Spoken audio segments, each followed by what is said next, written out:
So what's good, everybody? Hope all is well. This is Zachary King from The Future is Female. I am here with the beautiful Theresa Spencer. Theresa, how are you? You know, I can't complain. Any day above the ground is a good day. That's a fact. That's a fact. A lot of people not here to tell this story. Nope. That's a fact. For those who don't know, please tell the listener audience a little bit about yourself. So I'm Theresa Spencer. I am the owner of Vintage Grain Communications. My business has been around for close to 7 years. I have 15 years of experience, and I help Black and Brown entrepreneurs and other nonprofits on how to tell their story through effective and strategic marketing. Got you. What made you get into that right there? Like, what was your calling? What was your turning point? The turning point for me was seeing how so many businesses did not know how to effectively tell their story. And it made me think, like, if you can't tell your story, and how can you really promote your business? Even when you have a great idea, it's like if you're not truly putting the money into marketing materials, promotion, advertising, you're going to miss out on opportunities like grant funding, donors, sponsorship opportunities. So this was the thing that I said, you know what, I can help with that. Like forget how can I help? Like, I can help you with that. Okay. What's the difference between marketing and just someone promoting themselves on social media? Ooh, good question. Marketing is a plan. It's something you're intentional about. You're thinking about what are the goals. They're very goal driven, and it is something you should be able to check off each milestone that you hit on the marketing plan. So marketing also includes a little bit of communications, public relations, social media, but these are all your tools and your tactics to make an effective marketing plan. Now, promoting yourself on social media, now that's a little different. Promoting myself on social media is like you're using a platform that you don't own in the hopes of reaching your target audience. And in my opinion, that's almost like shooting a dart in like a hay, or shooting you know, what is it? Trying to find the straw in a hay bush. Right. And I'm kind of like, no, like, don't get me wrong, you can do it that way, but it may take you a little longer to get to your goals. So I always tell people to invest the money in a website. Even your website ain't got to be all decked out. It can be a landing page where you control the information that goes on there. The other thing is, when you promote yourself on social media, you're at the mercy of another platform. So there's been many times that we've seen Instagram go out, Facebook go out, and everybody like, oh my gosh, I can't believe this. Right. When you host your own website or your own platform, you don't have to worry about those glitches. You got to make sure that your information is out there 24/7, because that's the way that people are going to be able to reach you and for you to really connect with your audience. No, that's absolutely true. And I think a lot of it is turning the mindset into, because a lot of us, you know, myself included, look, all I do is promote on YouTube, promote on Instagram. And I realized that when I did get a website, I had a personal website right now for my other business. But when I did get a website, doors started opening up for me. That's right. And a part of that was because I was able to stand out from, you know, let's be real here, you guys. No matter what business you got, it's saturated on them platforms. So to have a clear marketing plan is really the smart move in the wave to go. With that being said, what are some of the things that people, when you present them with the idea that they need a marketing plan, what are some of the pushback you typically get? Oh my goodness, another great question. So when people see, like, let's say I give someone a proposal, and I always do about 2 to 3 packages. One is like, okay, we're gonna work on a few things. 2, of course, it just gets a little bit bigger and a little bit better. And then 3 is usually like, okay, pie in the sky. This is the works. So a lot of times, first thing people think is, oh my goodness, I can't afford this. I'm like, well, hold on. Let's think about what your goals are. So that's probably the first thing. It's like, I can't afford this. Second is, people think that once you sign up for, like, let's say promotion or with a firm, that things are going to change in like 24 hours. I always mention to people that this is a journey. Like, I'm learning your story, and now I got to get your story out there to the masses. So we got to make sure we're targeting where we're going to place your story. If it's through broadcast, if that's a hit with Fox 29 or a media outlet, or if that's going to be, maybe we're doing some blog and some thought leadership content for you on LinkedIn, where you're saying, I want to meet more donors and sponsors who can maybe sponsor my event at a 10,000, 25K mark. So it is one of those things where I get the affordability, and then the other thing is like what the goal is. And I think the last piece of it is sometimes they don't necessarily have a budget. A lot of times what I've seen in the last few years is that they'll get a grant for marketing. And once the grant runs out, guess what? They don't need marketing anymore. Right. But then I start to see those businesses decline because before they had something consistently in place, but then they don't continue the work even after the marketing relationship is gone. Right. No, that's absolutely true. And I think that having a marketing person dedicated for that, like a true marketing firm, will prepare you for that as well. Will prepare you for that. What are some of the strategies you use in helping businesses? And you don't got to give away too much, but just let me get some of the ideas, because I think that a lot of it is for a lot of us, it took a lot for us to either become entrepreneurs, to call ourselves that. So to say, I need someone else who can, because it's like, man, I could promote myself online. I could do this, doing that. I got my cousin who has a $50,000 followers, or 50,000 followers who could promote my business. But what are some of the tangibles that you say, hey man, this is why, and this is what we do to get your business to be visible? So a few things that I'm going to share right now is how to implement some of the things I'm going to talk about. So first is, I always ask everyone, do you have an email list? And people will say like, an email list. I'm like, that's your audience. So those business cards that you're getting from these networking events, these are the opportunity for you to put all of them into a email. And you basically now offer your services to a direct client who, when you spoke to them, you said, hey, here's what I do. And they said, oh, great. Give me your card. I want to learn more about what you're doing.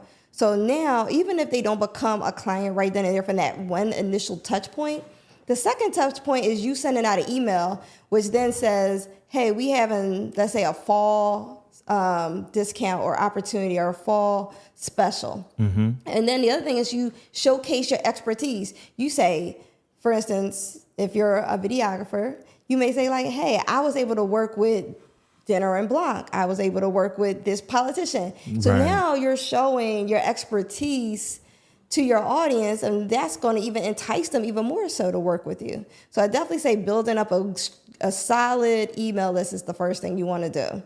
The second thing is really using your network. Tell people what you do. There are so many entrepreneurs who are timid sometimes. That's the best way I can explain it, who don't necessarily want to tell people what they do. And I'm like, well, why not? Right. So the other thing, if you don't want to tell somebody what you're doing, the other thing is just really getting yourself out there. Is that vending opportunities? Is that working with different, like for instance, I'll bring this up. Newsletters. Newsletters are key. And it may not necessarily be your own newsletter. Sometimes you can reach out to some of your state reps, council members. They have weekly newsletters that go out every single week to their constituents. So that can be anywhere between like 10 and 25,000 people who will see your image, your business for free. A lot of times people pay for advertisements. They're paying hundreds and thousands of dollars hoping. When you know that council person is going to send your information out every single week in their newsletter, that's even more exposure. What you're saying is awesome, but you hit on something that I want to go back to. You talked about people being timid. Okay, now you are a very attractive woman, smart. Thank you. And we're gonna get into your background as well. But for those people who feel as though that they don't have those advantages, how do they overcome that fear to say, I want to promote my business, or to, because I think the entrepreneur, one of the reasons why I wanted to create this platform is because I wanted to remove the the romanticizing that goes on becoming an entrepreneur. Okay. Because I feel like too many people feel like, oh, I would just become an entrepreneur. I don't got to listen to nobody. And it's like, yes, you do. They call customers. And if you don't listen to them, you're going to be out of business really quick. That's right. Okay. So what can we do, or what steps can a person do to maybe even build up their self-esteem and to not become so fearful or timid, in your words? I will say, honestly, practice your pitch. They have all these pitch competitions, and these are people who are like literally pitching their business to complete strangers. But once you pitch and you know there's something at stake, like knowing that you could probably get a prize of a couple $1,000s, you're going to practice.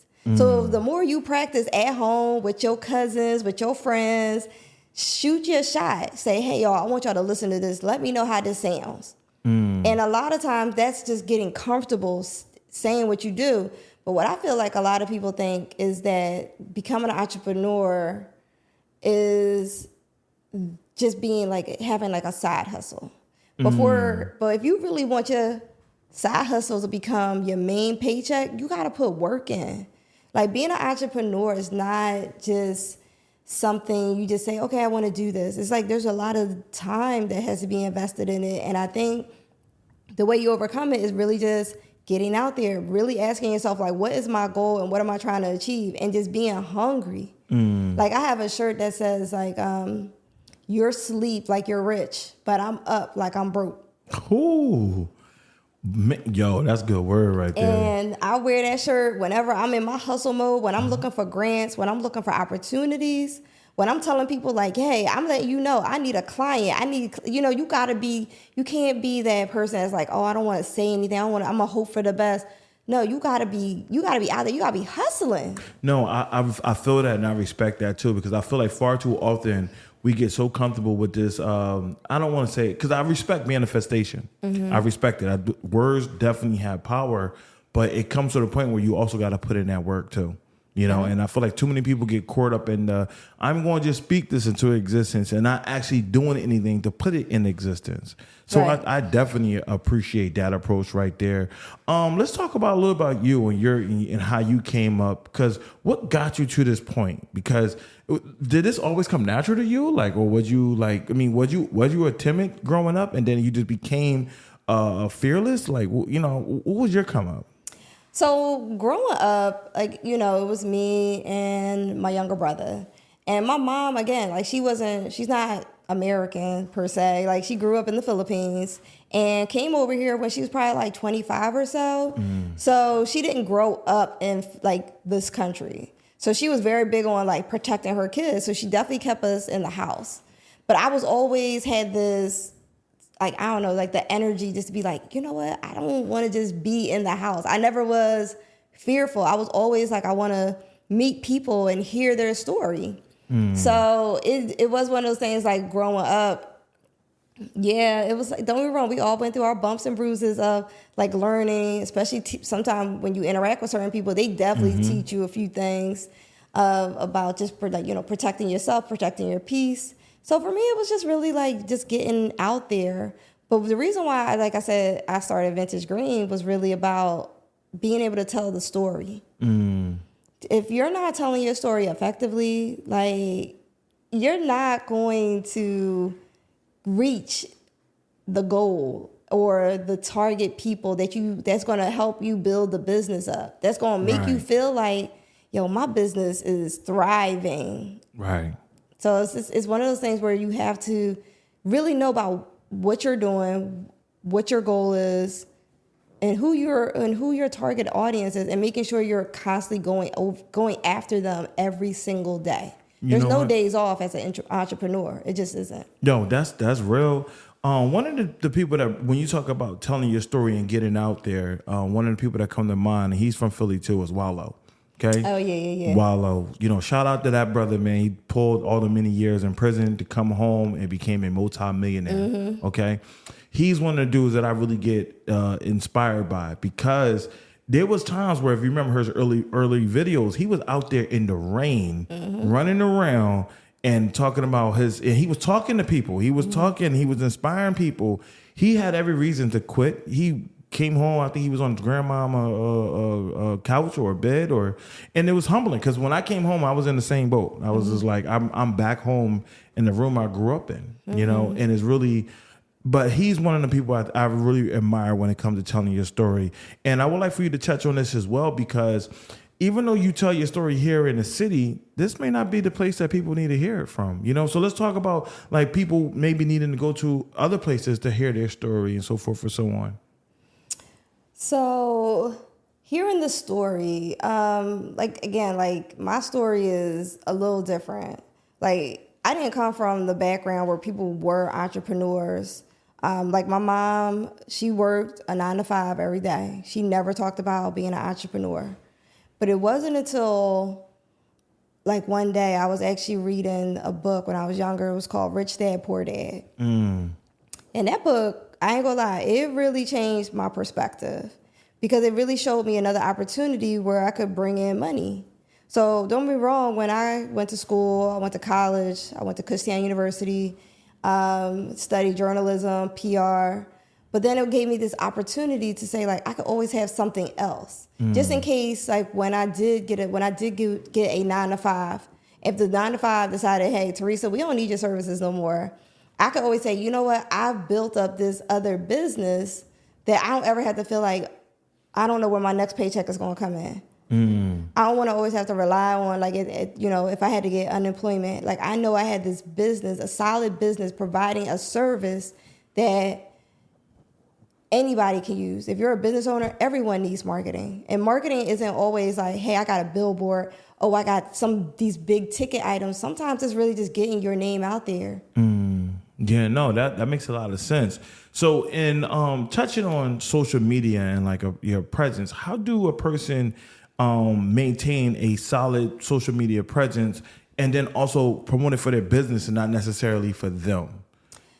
So the biggest thing that you can do when it comes to social media, look at your current social media pages and really do an audit. That's the best thing I can say. Do an audit. See what pictures, what reels you're posting out there, and how does that represent your brand.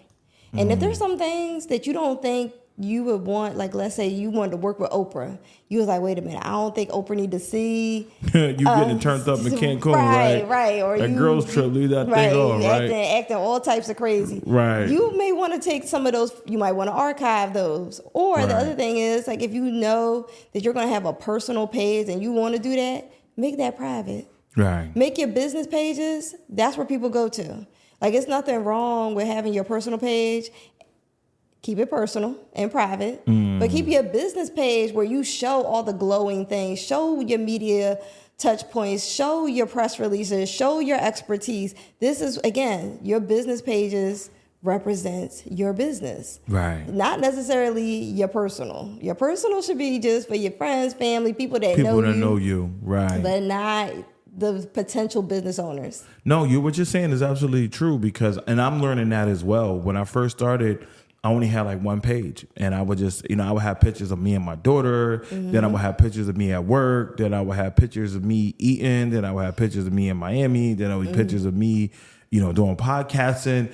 And I never forgot, I had a homeboy. He worked, he's a rapper, and he has some good connections here in the city. And he was like, I'm calling my rap homie up. I'm trying to get you on as his personal photographer.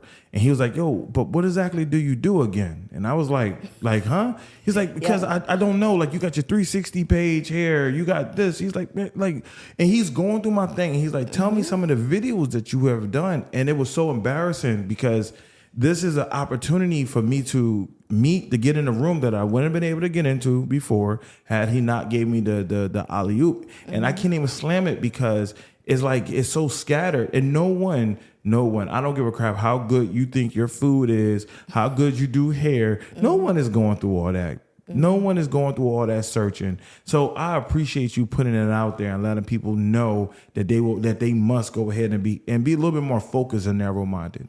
That's right.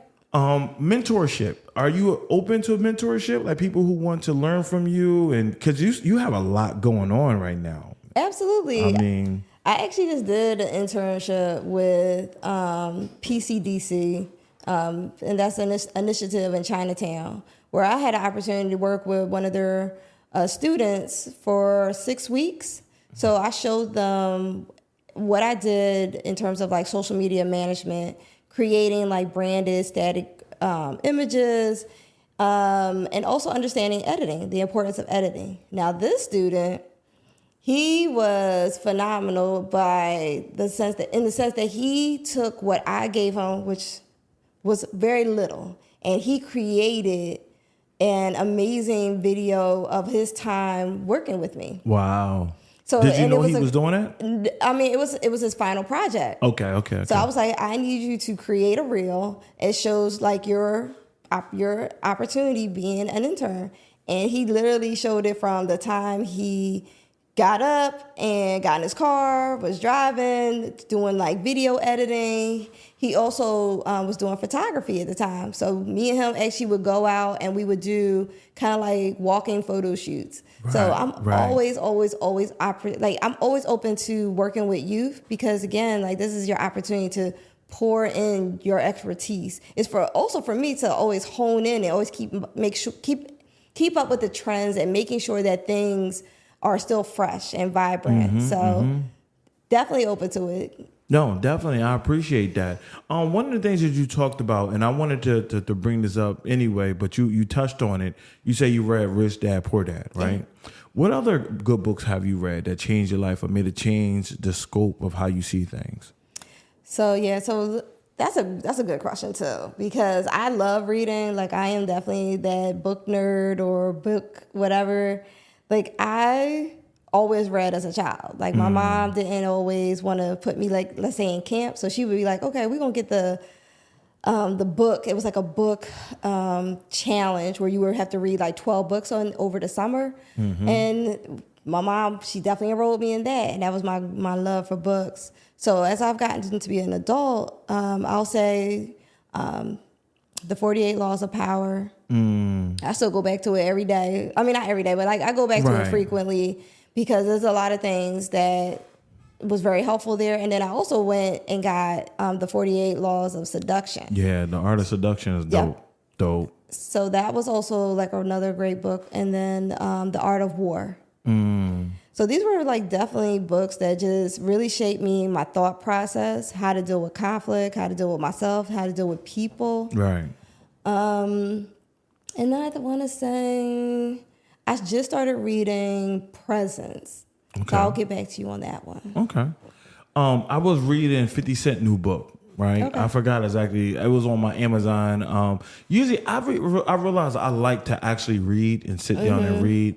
The problem of it is, okay, so to get me to sit down takes a lot, okay? But once I'm sitting down and doing it, I'm okay. So, but because I was listening to, the problem was when I was listening to it on audio, it was like my mind wasn't completely focused to it. You know, it was like I'm playing chess while I'm, supposed to be just listening to that. And then I found myself, when I'm sitting down long enough, I found myself falling asleep. So it was kind of like I needed that time to actually read. And that's cool, too, because one of the things that we talk about here on this platform is finding your quiet place, finding that time for you. So with that being said, with everything that you got going on, how do you find time for you? Like, are you a cooker? Are you a meditator, a workouter? Or, like what exactly do Theresa do when it's time to detox? So before I answer that question, the reason why I can say that I have that me time is I create real boundaries. Meaning that if I say I gotta be in bed by 11:30, whatever I'm doing, it's great to have a good time, but I know I need to be in the car and I need to be home by a certain time so I can get my rest. So for me, how I kind of decompress is when I come home, I do like to cook. And I mean like cook everything from scratch. Like it's typically not a lot of cans or anything. It's literally me going to the market and picking up like fresh vegetables and, doing all the things they need to do because I really want the food that I'm putting in my body to actually like nourish me. So I don't really do a lot of like microwave. It's like prepared food from scratch. Right. So that kind of helps me think about things in a, more strategic and creative way. The other thing I'll do when I'm stressed out is I'll go to the gym.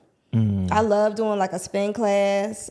It helps pushes me, and it also helps me focus on my workout. Right. Because when you on that spinning bike, you don't want to, for one, fall off because you're not paying attention. Right. Two, you see all these other people in the class and they moving, they're up on the bike, they standing. You're like, oh my goodness, I want to do that too. Because for one, I'm very competitive. So for me, a spin class is amazing. It's like you can't just fake it in the spin class. You're gonna be dripping sweat when you walk out of there. Right. So those are my two things: cooking and then working out. No, that's good. That's good. And I'm trying to find that balance myself because I don't go to the gym as regularly as I need to and as I should. And there's a lot of times where it's like, I'm one of the ones that I enjoy working out. Like I enjoy the physicality of it. And not so much of even me thinking about trying to lose weight or get muscular.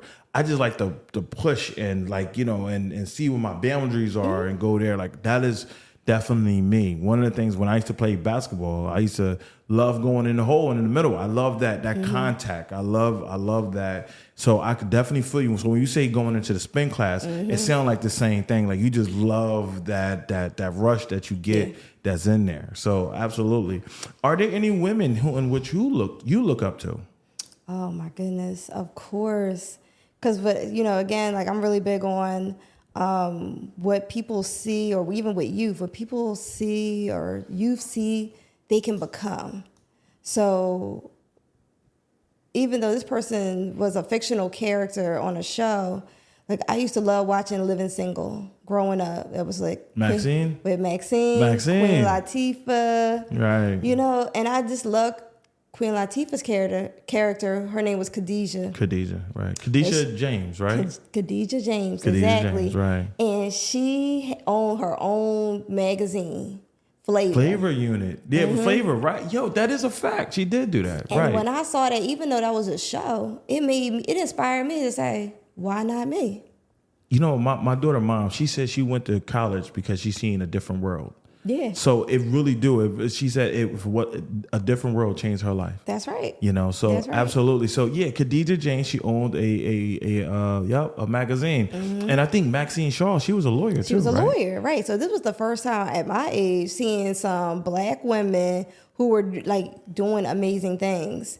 Like from my family, like my aunts, it was kind of like the same thing you always hear about Black women. They're either like caretakers, nurses, teachers, things like that. But this is the first time for me growing up. I saw these women. I saw a Black woman who was a lawyer, and even like I'll say, even real life people, of course, would just be like, of course, for me it was like Oprah, seeing this Black woman who was literally giving out gifts and awards, and then having her own book club that people still to this day are like, oh my goodness, I want to make sure I want to get on Oprah's couch to talk about my book. Right.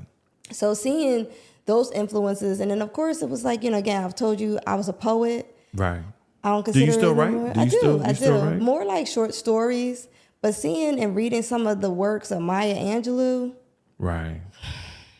Right. That, like her books, her poetry, that changed me. And I always say any book that you read cover to cover or whatever, even if you don't finish the whole thing, it becomes a part of you. Hearing and reading that story, hearing what an author went through, it's like I almost feel like me and this person are connected. You do feel connected to him. No, absolutely. I remember I'm not much of a reader. Like I said, I have not read many books since coming home, but when I was in jail, obviously I read the whole library. Yeah. And no, you feel like there was time periods where they're not really like my favorite books, but there was something to do. I used to read a lot of John Reacher books. And you read so many of them, you would really like kind of internalize that stuff. Like you'd be like, I know about war, I know about this, and I hear about that. So you really do. And books are so important for especially for our youth, man. The imaging that are put out there for our youth to absorb is terrible. Let's talk about the imaging of the Black woman, because you have a Filipino background, correct? Yes. You wasn't born here in Philadelphia. You was born in Hawaii, right? In Guam. In Guam, right, right. So have you been back to your country, or I've been to the Philippines? Yes, you have. Yeah. So how is that? Do they? And this is really good that you're here because Kamala Harris is running for president, South and she Asian. has a Asian background too, correct? Is it she's Indian and what else? It was like Jamaican. Indian, Jamaican. Cool. Yeah. So with that being said, so being a black woman, when you go there, because when you come to the States, we identify you as black. When you go there to your country, do they also identify you as black, or do they see you as Filipino? Black. Okay. Black. Yeah. Don't get me wrong. Like, I'll never forget when I did go back. I was definitely the kid that was not necessarily like all my other cousins, because my mom. Right. Let me go take it even further back. My grandma married a black man and then created my mom. So she's half and half.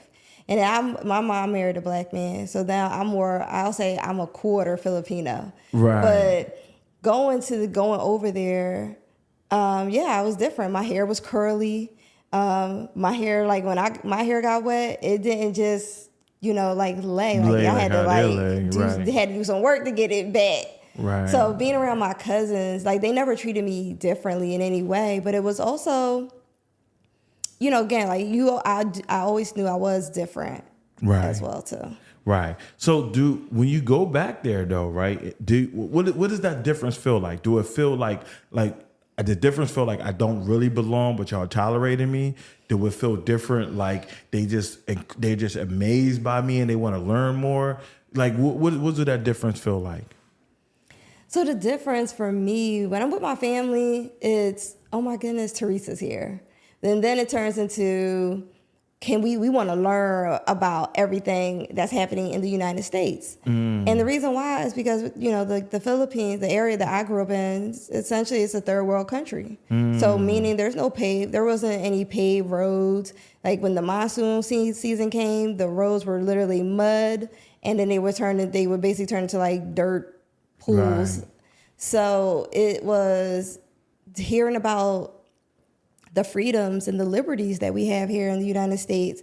Like a lot of my cousins, they aspire to come over here because, right now, like here, I can drive, I can work. And sometimes the same opportunities aren't in that country. Absolutely. A lot of times it's like, you either just hope for the best, you become like you're kind of doing like lay work, I guess, and you just kind of just do what you can, which may not always be a lot. I'm going to ask a little bit of a controversial question, okay? And I want to know, how do they look at black women who are 100% black women over there? Do they look at them, is it an admiration? Is it a disdain? Like and not saying necessarily your family, but I'm talking about when you go to foreign countries. What is the perceptions of Americans, more importantly, African American women? So that's an excellent question, because for me, I travel a lot, vacations, and I always feel like whenever I go to certain areas, if they see me as a black woman, they automatically assume I must be here with a man. They automatically don't want to talk to me, even though I may be the person who had booked everything. I probably was the person they've been in contact with. But for them, their perception is that for me to be over here, that someone else must have paid for it. Someone else must be in charge. And it's kind of like you almost like feel very... Minimized? Yeah, that's a good question. That's a good way. It's like you feel minimized. You feel belittled a bit. That sometimes that even though you're talking to, let's say, another man over there, they automatically don't even want to talk to you. They want to talk to you like, where's your husband? Let me talk to him, as if like my voice doesn't matter. So there's been many times I've been to different countries and different islands where you almost feel like, again, if you're not there with a man, it's like you almost don't exist. That's interesting. Now, to give a little bit of pushback, and I don't know this because I'm only just speculating, is that I think there's more about like there are men that's probably like heavy traditional based, where a woman would not go outside certain boundaries unless it was a man there. Like our women have a little bit more of a independence than other women, to put it gently. Okay, because I know You know, like even like so much as things that we take it for granted here, but like even buying a car, that's still very different for a lot of women, even here in the States, where because when we all know when they go buy a car, it's 1,000 questions, there's a lot of probing questions, and it's like, look at here, little lady, are you trying to seriously buy a car? Or like, and women also have to. That's the reason why, again, platforms like this is important, because you get to tell that side of the story. You get for people who may not have ever understood this before, but now get to hear that. And let me put this out here too for those who can't see it. This woman is 5'0". Okay. She is so tiny, and I can imagine that working for you and also working against you. How do you feel when you walk into, because you deal with a lot of corporate stuff as well. So how do you feel when you walk into these corporate spaces and they say, the person you need to talk to is over there, and you got a 6' something guy and you're 5 foot and you're a woman and you're a black woman? How did that look? How do you approach that? And now if you ask me that question, maybe like, I'll give it 5 years ago, I'd have been like, oh my goodness, this is going to be such a to-do. But then now, when somebody tell me I got to talk to somebody who is 6 whatever, I go over there proudly. I always start off calm, but I always say I match energies too. Now, if you come in with a-hole energy, guess what? I'm going to show you a-hole energy. Yes. So, but I always definitely just approach it like, hey, I'm a professional. I'm talking to another professional, and just get right to the point. That's the other thing. A lot of times, women, when we're in corporate, we just feel like we have to be super nice. We have to talk softly. We have to do all of these things so that people listen to us. But when I see my male counterparts, they go in there, pull their pants up, and they say whatever they need to say, and then they walk out. Sometimes we just got to embody that as well too. Like I get right to it. This is what I need. How can you help me? You can't help me? Cool. I'm moving on to the next thing. I respect it. Do you feel as a black woman, because you more, hold on, let me say this. Do you more identify when you're Filipino side, or is it more as a black woman? As a black woman. Okay. Yeah. So as a black woman, do you feel as though like there's a sense of responsibility that come with you? Like I need to make sure that those who come, like I need to represent and hold this down for the sisters that may not be in this space. Do you feel that way? Absolutely. Like I grew up in Southwest. Shout out to Southwest, y'all. Shout out to Southwest, y'all.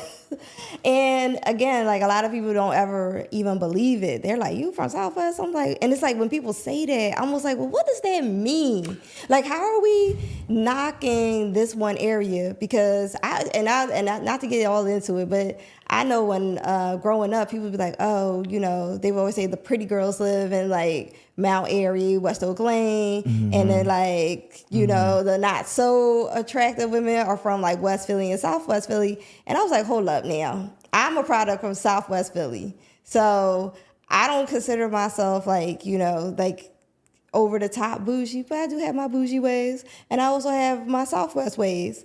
So I think it's one of those things where it's just like I always represent because someone changed my perspective. And if I can pour back into my community in any way, I will. It's like the one thing I would love to do is start this golf camp. I wanted to talk about golf. I was leading up to golf because I wanted to talk about golf because, look, let me put this out here for anybody.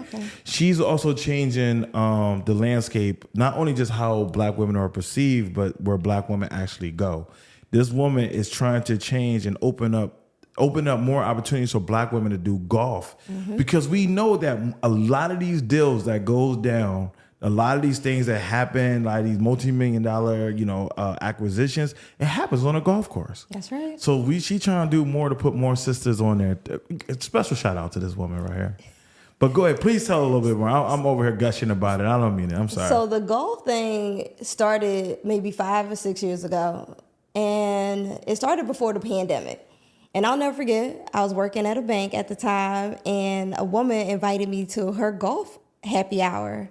And I remember sitting there saying, like, I don't know about this golf thing. I had my own judgments. I thought it was more so a man's thing. But I went to the clinic and loved it, like instantly. Loved it, and then bought my own clubs, and then that was it. So then it made me think about when I started practicing on my own with my trainer. I would walk up to the golf course with my golf clubs, and I'd be the only black woman. Only. She needs some company, y'all. So then it's, you know, sometimes you feel a little intimidated. You're like, oh my goodness, I'm out here with all these men, and here I come 5-0, as you say, with these big old golf clubs on my back. But I was like, you know what? If I can inspire other women, they can see me doing it, then they can maybe see themselves doing it as well. And this is another opportunity for us to network, to really grow our brands and being in different spaces. Because a lot of times we think that how we network is going to like a social event. Sometimes it's going to the golf course and sitting there talking for a couple of hours, getting to know one another in a space where there's no distractions. So for me, if I can get this golf camp up the way I would love to, I would actually want to do it for not only black women, but also for black youth. And that doesn't always have to be just for girls. It could be girls and boys. Because again, if you can change someone's perspective at a young age, who knows what their trajectory is going to be? Who knows what they could possibly do? But we have to at least provide the opportunity to women, to youth, to be able to do something different. No, I totally agree. And if there's any, we know there are congresswomen and women that are in high position who have the funding, who have the resources to make that happen. You know, please, let's make that happen, because we need it got to be a safe space for our women to go. You know, like we got to be able to provide safe spaces for our women to go. And we need to be able to have them to work in rooms that they were not traditionally at before. You know, we are so past the kitchen. You know, like you got women in boardrooms.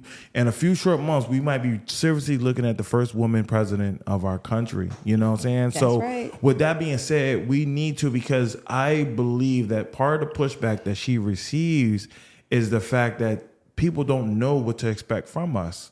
You know, so it's like we need a platform in which people could see black women in a different light than what's being portrayed on Love and Hip Hop or Basketball something. You know, we need that. And again, they got their space, so I don't want to pick on them. But we just need, it becoming too lopsided. We need some balance that goes on, because our people, we are so decent. Like we got so many talents.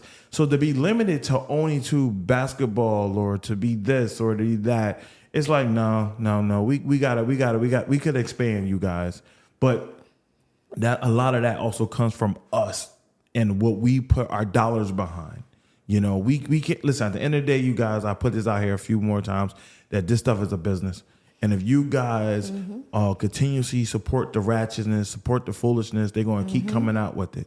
You know what I'm saying? Today is lip gloss. Tomorrow will be some other craziness. And you be like, what? Yeah. But they're trying to make money. They're trying to make money. With that being said, in closing, let's talk about where people could find you, where people could... what I didn't ask you was, how did you get the name Vintage Green? How did you get that? Oh, excellent question. So Vintage Green was actually something I had coined just in conversation. It was one day me and one of my good friends were just talking about the Eagles, because I'm an Eagles fan. Okay. Love all my Philly teams. And we just started talking about them. And then I said, you know what? I'm going to start something. And they were like, what are you talking about? I said, I'm going to start my own business. I'm going to call it Vintage Green. Just like that. Just like that. But then they said, well, why? And I said, for one, I've always considered myself a very classic person, very classy. I love timeless things that have a long shelf life or a lifespan. And then I said, green is the color of money, and everybody trying to get paid. Right. And two, it's also green is also represents life, vitality. It do. So I said, this is something where I breathe into when I work with entrepreneurs. That I bring them new life through the work that I do with Vintage Green. I help them see the light in their own business. Because sometimes some people come and they're like, oh, I don't know, and how about this? I'm like, well, wait a minute. I'm going to be your biggest supporter if I'm working with you. I'm going to make sure we hit all of the goals. So Vintage Green is about trust. It's about working together. But again, it's about, growing your business to the point where you want it to be. I love it. And in this short conversation, I'm telling you, she's spitting out a lot of tangibles. I just really hope that the people that are listening are really picking up what you're putting down, because you are dropping a lot of jewels. Even in this short conversation, I'm like, dang, I dropped the ball on this business right here. And listen, if I can come there and I could admit that, I'm pretty certain that there's somebody else who's doing the same and saying, hey, give this woman a call. She can help out with your business. There's a few people I would also like to introduce you to. And anyone out here who is underneath my sound of my voice and that want to be a part, that want to either, become a client or feel like they could do a collaboration. Are you open to collaborations and stuff? Absolutely. So anyone that's interested in doing that, please give this beautiful queen a call and put your information out there one more time. And after that, I promise I'll let you go. I just don't want to let you go. You're dropping jewels. You just don't want to let you go. You can find me at Vintage Green Inc. on IG, Twitter, aka X, Facebook. You can also hit me up on my website, which is Vintage Green Inc. Don't forget the Inc.com. I'm on all the social platforms. Again, best way to reach me is through email. So you can reach me at info@vintagegreeninc.com. Cool. With that being said, I'm Zachary King. I appreciate your story. I appreciate your energy. I appreciate your perspective. Thank you so very much. Thank you.